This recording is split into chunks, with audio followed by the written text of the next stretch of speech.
मारे छे मुश्किल के देखे उगार रे मारे छे मुश्किल के देखे उगार रे हिलबै छे कमर ते हो जाय छे मार रे हिलबै छे कमर ते हो जाय छे मार रे लगबै छे मेकअप ते मारे झकास रे लगबै छे मेकअप ते मारे झकास रे अच्छा छौरा के करे रोज पास रे अच्छा छौरा के करे रोज पास रे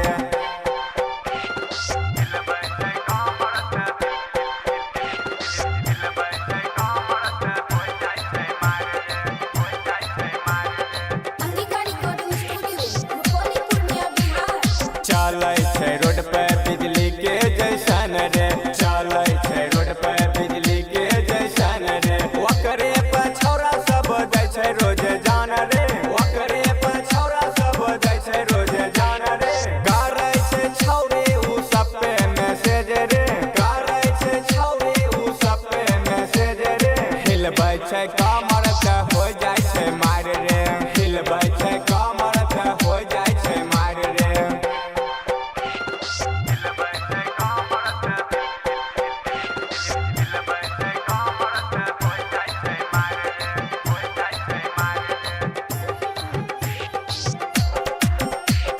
संतोष बेदर्दी से करे छे वो प्यार रे संतोष बेदर्दी से करे छे वो प्यार रे राइटर रोहित रोज दै छे ओकरा गायर रे राइटर रोहित रोज दै छे ओकरा गायर रे मिथुन मार्शल कहे चोली देबो फायर रे मिथुन मार्शल कहे चोली देबो फायर रे हिलबै छे कमर ते हो जाय छे मार रे हिलबै छे कमर ते हो जाय छे मार रे भौजी के छोटकी बहिन छै खेलार रे भौजी के छोटकी बहिन छै खेलार रे हिलबै छे कमर ते हो जाय छे मार रे हिलबै छे कमर ते हो जाय छे मार रे अंगिका रिकॉर्डिंग स्टूडियो रुपौली पूर्णिया बिहार।